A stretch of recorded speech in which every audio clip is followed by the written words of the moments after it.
Today I'm going to introduce you to one of my favorite research sites. I have used this site often for finding information about individuals who have immigrated from other countries. I like this site so much that I've called it Thank You, Steve Morse. Steve Morse is a computer expert who has applied his knowledge to the field of genealogy. The name OneStep was chosen when he developed his first search tool, which allowed for searches through the Ellis Island records.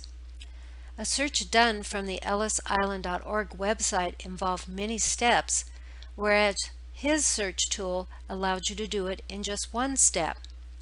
He says, "I called that tool Searching the Ellis Island Database in One Step." Little did he realize that by choosing such a name, his website would become branded and he would be forced to use OneStep on all subsequent tools. He says, "I almost called that early tool Searching the Ellis Island Database with Fewer Tiers," in which case his website would have been known as the Fewer Tiers website.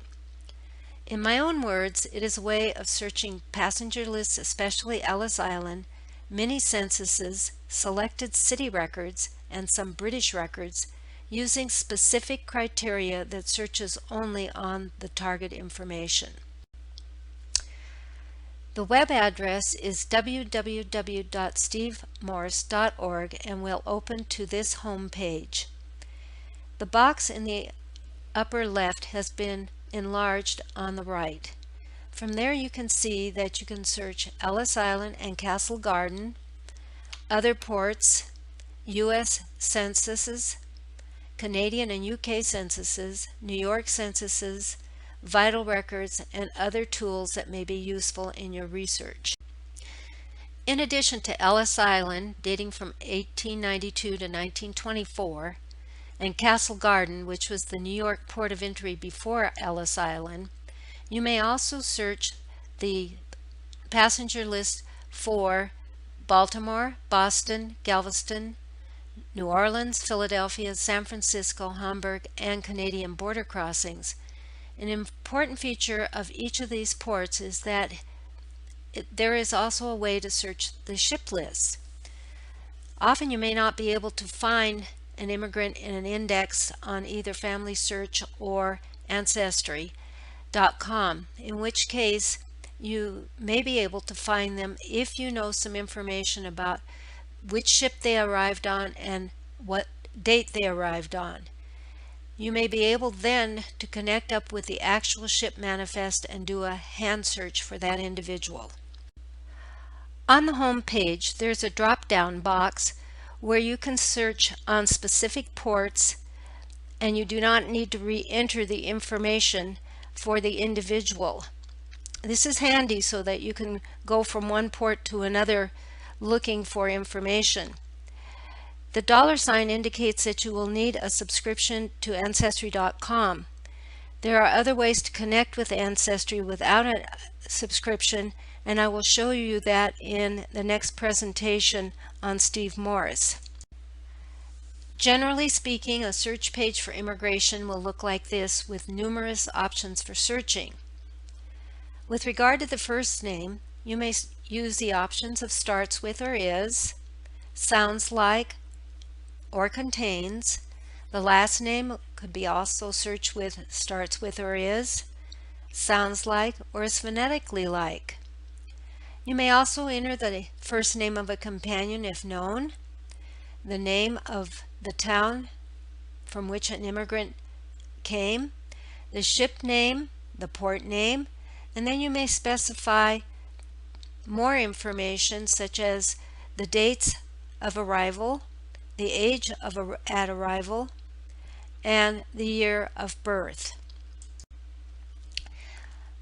Other important sets of databases that can be searched using this website are Germans to America, Italians to America, and Russians to America. Germans to America fall between the time period of 1850 to 1897, Italians to America between 1855 and 1900, and Russians to America between 1834 and 1897. These are derived from the National Archive databases. The search box for these collections looks like this. Again, you have some options of starts with or is exactly. For first and last name, you have some options too of other information that can be entered that may help you find the individual that you are researching. The site offers enhanced methods of searching the census. The use of the ED or enumeration district information may be particularly helpful if you have an address and cannot find a person on the census. For example, if you have an old letter and this person is not showing up on the census, you may use the ED finder in order to locate that person. Researching of the Canadian and British censuses is also available for one-step searching. Searching the Social Security Death Index is also available using one step. The Social Security Decoder, illustrated in the chart, can help you find where the card was issued. That may be helpful in identifying where a person might have lived at the time that the card was issued.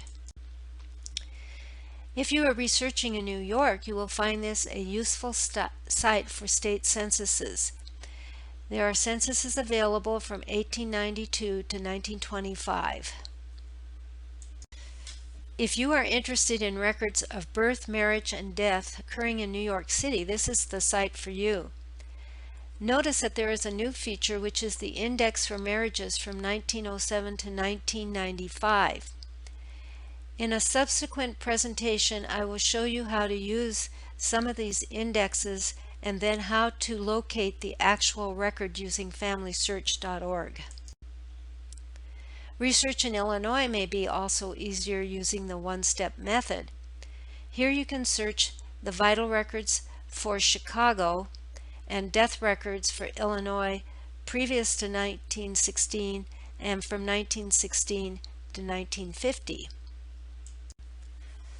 There are map tools that may be helpful to you in your research, and these are available on Steve Morse. Thank you for your attention to this overview. There will be 2 more presentations using stevemorse.org. I will show you how to access immigration records and ship list in the next presentation. I will also show you how to use the New York City Vital Records indexes and then connect to the actual documents.